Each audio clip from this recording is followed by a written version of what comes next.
Hello, good morning बच्चों। BA BEd first year history की अपनी इस क्लास में आप सब बच्चों का स्वागत है। तो पिछले कुछ दिनों की क्लासेस में हम लोगों ने जो अपना फर्स्ट पेपर आता है उसके कुछ यूनिट को, कुछ टॉपिक को हमने कवर किया था। मुख्य रूप से जो अपने सिलेबस में 5 यूनिट थी उनमें हमने मुख्य मुख्य यूनिट को पूरा कर लिया था, उनके टॉपिक को कर लिया था। तो आज से हम चालू करते हैं अपना सेकंड पेपर। जो सेकंड पेपर है वो मुख्य रूप से वैश्विक इतिहास के ऊपर है। वैश्विक इतिहास में पूरा पूरा विश्व का इतिहास नहीं है यहाँ पे। यहाँ पर मुख्य रूप से सभ्यताओं को जो है ना वो दिया गया अपने सिलेबस में। सभ्यताएं हमें पढ़नी है। कौन कौन सी सभ्यताएं, जैसे कि वो मिस्र की हो, यूनान की हो, मेसोपोटामिया की, ये सभ्यताएं। तो मैंने यहाँ पे पांचों यूनिट को जो है वो लिखा है कि कौन से यूनिट में कौन कौन सा टॉपिक है।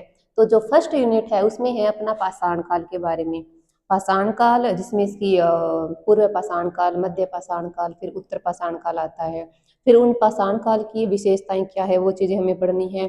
इसके अलावा जैसे कि सभ्यताओं के उदय के क्या कारण रहे थे वो पढ़ने हैं। तो सभ्यता संस्कृति ये जो विकसित होती है मुख्य रूप से, जैसे कि ये सब नदियों के किनारे ही विकसित होती है। जैसे कि हम लोगों ने, जैसे कि हमारा जो थर्ड यूनिट है ना उसमें हमें पढ़ना है सिंधु घाटी सभ्यता के बारे में।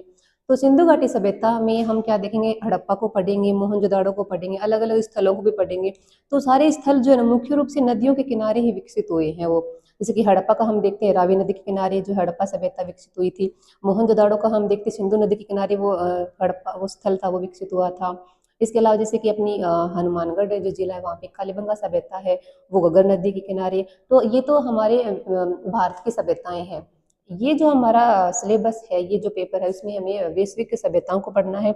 और सिंधु घाटी सभ्यता न केवल भारत की, पाकिस्तान, अफगानिस्तान, इन क्षेत्रों को कवर करती है। यहाँ पे सिंधु घाटी सभ्यता फैली हुई है, ये चीज है। मैंने इस एक तरफ ये लिखा इतिहास के बारे में कि इतिहास मुख्य रूप से 3 भागों में बंटा हुआ है। जैसे कि वैसे तो इतिहास 3 भागों में बंटा हुआ है, जैसे कि प्राचीन इतिहास है, मध्यकालीन इतिहास है और आधुनिक इतिहास है। परंतु स्रोतों की स्रोत जो होते हैं ना, साक्ष्य, उसके तहत हम इतिहास को 3 भागों में देखते हैं। प्रागैतिक इतिहास, आद्य इतिहास और इतिहास। तो प्रागैतिक इतिहास में क्या होता है कि मुख्य रूप से पाषाण काल आता है उसमें, कि उस टाइम में क्या था ना कि लेखन वगैरह नहीं था, लिखने की कोई चीजें वो नहीं थी, लिपि का आविष्कार नहीं हुआ था उस समय में। और आद्य इतिहास में क्या हुआ था, आद्य इतिहास में मुख्य रूप से हम वैदिक समय को ऐड करते हैं। वैदिक समय को और सिंधु घाटी सभ्यता का जो समय है ना वो उसको हम आद्य इतिहास में ऐड करते हैं। और उसकी लेखन लेखन पद्धति हमें लिपि का हमें जानकारी मिलती है आद्य इतिहास में। फिर क्या इतिहास जो है ना, वो इतिहास मुख्य रूप से ये समय जो है ना, ये समय छठी शताब्दी ईसा पूर्व का। कहने का मतलब इस समय से हमें मिलने लग जाती हैं जानकारी, स्रोत हमें मिलने लग जाते हैं। इतिहास को जानने के स्रोत जो है ना छठी शताब्दी ईसा पूर्व से हमें मिलने लग जाते हैं, ये बात है। तो पाषाण काल में मुख्य रूप से, जैसे कि पाषाण काल को भी 3 भागों में बांटा गया है। जिसमें से पहला है निम्न पाषाण काल, फिर आता है मध्य पाषाण काल, फिर आता है उत्तर पाषाण काल। फिर नहीं, सॉरी, पहला था पूर्व पाषाण काल। जो पूर्व पाषाण काल है उसको भी अलग डिफाइन किया गया है। जैसे निम्न है, मध्य में, उच्च है, ये निम्न पाषाण काल हो गए। फिर हम मध्य पाषाण काल को देखेंगे, नव पाषाण काल। नव पाषाण काल का मतलब ये होता है कि मुख्य रूप से अपना जो क्वेश्चन आता है वो नव पाषाण काल के ऊपर आता है, क्योंकि नव पाषाण काल में क्या होता है कि परिवर्तन होता है, सुधार होते हैं, परिवर्तन होता है, सुधार होता है, और नए नए आविष्कार होते हैं। अग्नि का आविष्कार होता है, लोहे का आविष्कार होता है, लोग अब विकसित होने लग जाते हैं। ये चीजें किस प्रकार से आदिम मानव से लेके, मानव जो है ना वो एक प्रकार से समाज में और खुद में परिवर्तन करता है ना, वो उस समय को हमें पढ़ना है, आदिम मानव से लेके वो चीजें हमें देखनी है। फिर सेकंड यूनिट में हमारी लिखा है ग्रीस की सभ्यता, यूनान की सभ्यता और साम्राज्यवाद का उदय। तो मुख्य रूप से 2 विचारधाराएं होती है, देखा, एक होता है साम्राज्यवाद, एक होता है उपनिवेशवाद की विचारधारा। तो जो साम्राज्यवाद, उपनिवेशवाद क्या होता है, जैसे उपनिवेश का मतलब ये होता है, उपनिवेश जैसे गुलाम बोल सकते हो आप, कि जैसे कि भारत जो है ना ब्रिटेन का गुलाम रहा था, कि भारत ब्रिटेन का उपनिवेश रहा था काफी सालों तक। और साम्राज्यवाद का मतलब ये होता है कि साम्राज्यवाद की प्रवृत्ति जो है ना, ये विचारधारा कब बाहर आती है, जब कोई देश जो है ना अतिरिक्त उत्पादन कर चुका होता है, अतिरिक्त उसके पास पूंजी होती है, अतिरिक्त उसके पास एक प्रकार से उपभोग, सब कुछ चीजें अतिरिक्त रह रही होगी, उसने इतना विकास कर लिया, उसने इतना पैसा कमा लिया है कि अब उसको इन्वेस्ट करने के लिए क्या है, जगह चाहिए, देश चाहिए, लोग चाहिए। कि कहने का मतलब एक व्यक्ति ने क्या किया, अपनी ज़िंदगी में जो है ना काम ही काम किया है, काम ही काम किया है, और उसने काम के चलते जो है ना पैसे इकट्ठे कर लिए, इतने पैसे इकट्ठे कर लिए कि उस पैसों को खर्च करने के लिए उसके पास लोग नहीं है, अपने लोग नहीं है, अपना फ्रेंड सर्कल नहीं है जिनके पास, जिनके ऊपर वो खर्च कर पाए।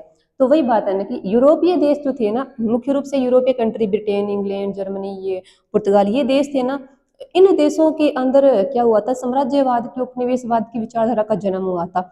इन्होंने अपने देश में इतना विकास कर लिया था, इतने विकसित बन गए थे ये, कि अब इनको नए नए उपनिवेश की जरूरत पड़ गई थी जहां पर ये इन्वेस्ट कर पाए और इन द फ्यूचर जो है ना इनको वहां से फिर मिल पाए, बेनिफिट होए। तो वही बात है ना कि प्रॉफिट जहां पर होगा वहीं पे इन्वेस्ट करना सही रहता है। तो ये विचारधारा थी, ये नीति जिसने अपनाई थी वो थी यूरोपीय देश, और इसी नीति को फिर साम्राज्यवाद का नाम दिया गया था। और मुख्य रूप से ये साम्राज्यवाद की जो विचारधारा आई थी वो 18वीं 19वीं शताब्दी के समय मान सकते हैं हम। इसके अलावा जैसे कि हाँ हाँ, हम इस टॉपिक को ही पढ़ेंगे डीपली से, साम्राज्यवाद में। साम्राज्यवाद में जैसे हम इंग्लैंड को पढ़ेंगे ना, तो इंग्लैंड किस प्रकार से इंग्लैंड अफ्रीका महाद्वीप को, इंग्लैंड और फ्रांस दोनों देश जो है ना क्या करते हैं, अफ्रीका महाद्वीप और एशिया महाद्वीप के टुकड़े करते हैं, उनको आधा आधा बांट लेते हैं। ये चीजें मतलब कहने का मतलब, कभी तो दोस्त रहते हैं, कभी वो दुश्मन बन जाते हैं। वो चीजें हम इस अपने सिलेबस में, इस अपने बुक में पढ़ेंगे, इन टॉपिकों में हम पढ़ेंगे उन चीजों को। थर्ड यूनिट में मैंने लिखा है यहाँ पर, अपने थर्ड यूनिट में क्या है, सिंधु घाटी सभ्यता है। सिंधु घाटी सभ्यता, सिंधु घाटी सभ्यता को पढ़ना है, और उसका जैसे उस समय का समाज कैसा था वो समाज देखना है, उस समय की धार्मिक व्यवस्था कैसी थी, उस समय का धर्म देखना है, कला कैसी थी, कला में चित्रकला, मूर्तिकला, वास्तुकला को देखना है, प्रशासन कैसा था, वो जगह, वो चीजें हमें देखनी है, प्रशासनिक व्यवस्था कैसी थी, प्रशासन वहां पर कैसा था। फिर सभ्यता पतन, पतन उन्मुख कैसे हुई, पतन कैसे हुआ इस सभ्यता का, वो चीजें हमें देखनी है। जैसे कि भाई पहली बात तो यही है कि जो सिंधु घाटी सभ्यता है ना, वो ये बात है कि वो उस समय से इतिहास, जैसे कि पहले तो जैसे हमने देखा था वैदिक काल के बारे में, कि वैदिक काल में ऋग्वैदिक काल, फिर उत्तर वैदिक काल आता है, उसके बाद में जो है ना अपनी सॉरी पहली सभ्यता आती है, फिर वैदिक काल आता है, फिर जो है ना अपना नया छठी शताब्दी से पूर्व का समय जो है ना, वो धर्मों का समय जो है ना वो चालू हो जाता है, राजाओं का राजवंश जो है वो चालू हो जाता है। तो यहाँ पर जो ये सिंधु घाटी सभ्यता है, काफी स्थल है जिनके बारे में हमें पढ़ना है, और यहाँ पर मुख्य जो स्थल है वो हड़प्पा है और मोहनजोदाड़ो है, उनकी उनसे उनके बारे में पढ़ना है। और एक प्रकार से कब उत्खनन होता है, किसके द्वारा उत्खनन किया जाता है, उसकी विशेषताएं क्या है, कौन कौन से वहां से अवशेष हमें प्राप्त हुए हैं, वो चीजें हमें यहाँ देखनी है।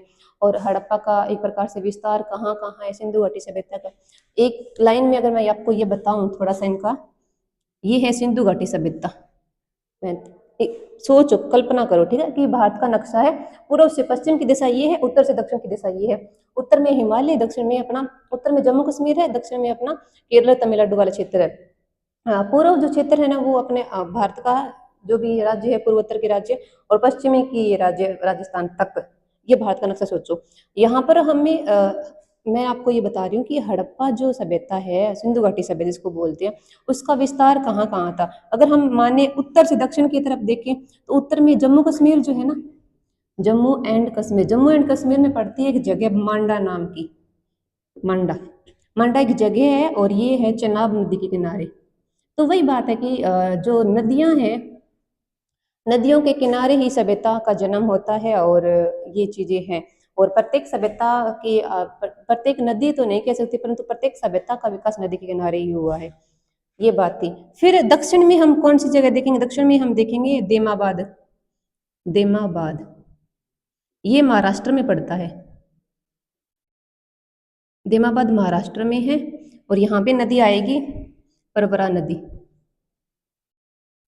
और यहाँ पे हिंडन, हिंडन एक नदी है, और जो पूर्व पूर्व वाला जो स्थल है वो है यहाँ पे आलमगीरपुर, आलमगीरपुर, ये यूपी में है। और पश्चिमी का जो स्थल है उसका नाम है बलूचिस्तान, बलूचिस्तान, बलूचिस्तान में एक जगह है, वो स्थल है, उसका नाम है सुतकांगे डोर। चेनाब नदी आ गई, हिंडन नदी आ गई, और परवरा नदी आ गई, यहाँ पे 10 नदी आएगी, दासकंदी। मैंने आपको ये बताया है कि जो हड़प्पा सभ्यता है, जिसको हड़प्पा सभ्यता बोल दो, सिंधु घाटी सभ्यता बोल दो, सैंधव सभ्यता बोल दो, सिंधु सरस्वती सभ्यता बोल दो, बहुत नाम है इसके। तो इनका विस्तार कहाँ कहाँ है, पूर्व से पश्चिम में कौन से स्थल इनको घेरते हैं? जैसे पूर्व में उत्तर से दक्षिण स्थल कौन से? उत्तर में हमें मांडा देखा, मांडा जो कि चेनाब नदी के किनारे है, और जम्मू कश्मीर में दक्षिण में देमाबाद तक फैली हुई थी जो महाराष्ट्र में है, और पूर्व की है जो है ना यूपी तक ही थी, आगे नहीं गई थी, बिहार उधर नहीं थी। तो यूपी में हिंडन नदी के किनारे आलमगीर स्थल है, वो हड़प्पाकालीन स्थल है। और पश्चिम में हमारे था सुतकांगेडोर एक स्थल है। ये स्थल ऐसा है कि सुतकांगेडोर जहाँ से मतलब एक प्रकार से बंदरगाह था ये, जैसे कि कांडला जो बंदरगाह है गुजरात में, वो इसके इसके अलावा जैसे कि लोथल है। तत्कालीन जो सिंधु सभ्यता कालीन जो बंदरगाह थे ना, एक उसमें था रंगपुर था, एक था उसमें ये लोथल और धोलावीरा, ये स्थल बंदरगाह वाले थे। ये चीजें हैं। ये हो गया सिंधु घाटी सभ्यता का विस्तार। जैसे कि तत्कालीन समाज भाई हमें प्राप्त स्रोतों को लेके चलेंगे, उसी स्रोतों के आधार पर हम चीज़ों को पढ़ेंगे। धर्म की चीज़ें उस टाइम की, जैसे कुछ मोहरें प्राप्त हुई है, कुछ सिक्के प्राप्त हुए हैं, उसी के आधार पर जो है ना उसके बेस पे हम इन चीज़ों को देखेंगे। इसके बाद में पतन, क्या पतन की एक बात मैं बता देती हूँ। अगर किसी भी सभ्यता का पतन आ जाएगा, क्वेश्चन ये आ जाए कि जैसे फलाना सभ्यता का पतन कैसे होता है, तो वही बात है ना कि जब कोई सभ्यता अपने चरम उत्कर्ष पर पहुंच जाती है ना, चरम उत्कर्ष का मतलब ये होता है कि उसने इतना विकास कर लिया होता है ना कि अब उसका नीचे गिरना निश्चित होता है। वही बात है, कोई चीज इतना ऊपर जाएगी वो इतना ही नीचे धमाके से गिरेगी। तो वही बात है कि किसी भी सभ्यता का अंत तभी होता है जब वो अपने चरम उत्कर्ष पर पहुंच चुकी होती है, और फिर उसका जो है ना खात्मा होना निश्चित होता है। चरम उत्कर्ष एक सभ्यता का कह दो, एक व्यक्ति का कह दो, एक समय का बोल दो, और नाश होने को बताती है ये चीजें। फिर है अपने फिफ्थ यूनिट में आता है इस्लाम का उदय, इस्लाम धर्म का उदय। अरबों का भारत में आगमन, अरबों में जैसे कि महमूद गजनवी, मोहम्मद गौरी, ये थे, इनका आगमन भारत में। फिर है धर्म युद्ध, धर्म सुधार आंदोलन और पुनर्जागरण। ये चीजें हमारी फिफ्थ यूनिट में है। तो हम जो आगे चीजें पढ़ेंगे, अपने एक टॉपिक वाइज चालू करेंगे। हम यहाँ पर पढ़ेंगे, पहला तो हम पहले यूनिट को पूरा करेंगे, पिछले अगले अगली दोनों तीनों क्लासों में हम फर्स्ट यूनिट को पूरा करेंगे। फिर हमें पढ़ना है थर्ड यूनिट को, सिंधु घाटी सभ्यता को हम पूरा करेंगे, ठीक है। फिर हम पढ़ेंगे हमारी फिफ्थ यूनिट को, क्योंकि ये टॉपिक ऐसे हैं जो सर्कुलेशन में चलते हैं और जो आपको समझ में आ जाएंगे, ये बात है। फिर हम पढ़ेंगे रोमन साम्राज्य को, रोमन साम्राज्य, क्योंकि ये सारी सभ्यताएं, ये चीजें और ये चीजें साथ चलेगी। सभ्यताओं को हम एक साथ पढ़ेंगे, और जो टॉपिक अलग अलग, जैसे पाषाण काल है वो अलग चीज है, सभ्यता जैसे सिंधु सभ्यता है, ये चीजें सारी एक साथ में जुड़ी हुई है। और ये जो इस्लाम धर्म है, अरबों का आक्रमण, ये अलग का समय, ये समय अलग है, उस समय को हम उसी के अनुसार पढ़ेंगे। और ये जो धर्म सुधार आंदोलन और पुनर्जागरण का बात है ना, इसका मतलब ये है, जैसे पुनर्जागरण क्या होता है, धर्म सुधार आंदोलन और पुनर्जागरण, इसका मतलब ये है कि जैसे 13वीं शताब्दी से लेकर 16वीं शताब्दी के दौरान जो कि परिवर्तन हुआ था, जो नया नया परिवर्तन हुआ था, जो सुधार हुए थे किसमें, हर क्षेत्र में, जैसे चाहे वो चित्रकला क्षेत्र में हो, वास्तुकला में हो, समाज में हो, राजनीतिक में हो, धर्म में हो, जो भी नया परिवर्तन हुआ था उसको बोला गया था धर्म सुधार आंदोलन और पुनर्जागरण। पुनर्जागरण का, जैसे धर्म सुधार आंदोलन तो मुख्य रूप से धर्म के अंदर जो कुरीतियां थी, जैसे ईसाई धर्म में बोल दो, यहूदी धर्म, इनमें जो मुख्य रूप से ईसाई धर्म को, उसमें जो कुरीतियां फैली हुई थी ना, उसका नाश हो रहा था, वो धर्म सुधार आंदोलन के अंदर आएगा। पुनर्जागरण के अंदर ये होएगा पुनर्जागरण, पुनः जागना, पुनः जागना मतलब फिर से फिर से क्या करना, सुधार करना, पुनः पुनर्चक्रण बोल दो, पुनः जन्म बोल दो, ये चीजें थी पुनर्जागरण को इंडिकेट करती है। तो पुनर्जागरण में हम पढ़ेंगे भाई मुख्य रूप से यूरोप के देशों को, और यूरोप के देशों में किस प्रकार से पुनर्जागरण आता है। और इसमें भी प्रमुख एक देश को, वो है इटली, क्योंकि इटली में जो पुनर्जागरण की जो धारा थी ना, प्रवाह था ना पुनर्जागरण का, सबसे ज्यादा इटली में ही पुनर्जागरण हुआ था, आया था। इटली में हम वास्तुकला को देखेंगे, चित्रकला, साहित्य कला, चीजें अलग अलग, जैसे कि वे थे विचारक, इतिहासकार, नाटककार सब, जैसे कि दांते का, हम अलग अलग बहुत अच्छे अच्छे स्टोरियां हैं। हम इस टॉपिक को एक स्टोरी के तहत समझेंगे, पुनर्जागरण को, धर्म सुधार आंदोलन को। एक चीज यहाँ पर थोड़ा सा और देख लो, जैसे कि इस्लाम का उदय, अरबों का आक्रमण, महमूद गजनवी और गोरी की, तो एक दो बातें बताती हूँ आपको कि ये बात है 1020 की बात है, 1020 से लेकर 1030 तक एक व्यक्ति आता है भारत में, एक यात्री बोल दो उसको, पर्यटक बोल दो, कुछ बोल दो, भारत में आता है, उसका नाम है अल बिरूनी। भारत में वो 10 साल तक यहाँ रहता है और भारत की व्यवस्था के बारे में जो है ना बहुत अच्छी अच्छी बातें लिखता है और भारत के लोगों को इतना वो परख लेता है और उनके बारे में मतलब कि बहुत अच्छी अच्छी बातें लिखता है। जैसे कि उसकी किताब है, इसका नाम है यहाँ पे, ये 10 साल कौन रहा है, अल बिरूनी, अल बिरूनी। इसकी किताब है, इसके उसका नाम है यहाँ पे किताब उल हिंद, किताब उल हिंद। तो जो किताब उल हिंद है ना, वो मुख्य रूप से जैसे कि अ, इसका तहकीकातें बोल दो इसको या किताब उल हिंद बोल दो, ठीक है। तो किताब उल हिंद में इसने लिखा है, अल बिरूनी ने, कि तत्कालीन जो समाज था ना वो मतलब वो क्या था कि जैसे कि उन्होंने धार्मिक व्यवस्था के बारे में लिखा है। एक बात इन्होंने एक सेंटेंस लिखा है कि भारत में जो है ना इतिहासकार पहले से ही विद्वान है, कि मतलब भारत में भारत को विद्वानों की जरूरत नहीं है, भारत अपने आप में विद्वानों को इकट्ठा किए हुए है। विद्वान और इतिहासकार जो है ना भारत में भरे पड़े हैं, हमें सिर्फ खोजने की जरूरत है, ढूंढने की जरूरत है, ये बात है। ये चीजें आप आज का हमने सिलेबस डिस्कस किया था, कल की क्लास में हम एक एक टॉपिक को उठाएंगे और उसको फिर अच्छे से समझते चलेंगे स्टोरी वाइज। चलो ठीक है बच्चों, थैंक यू।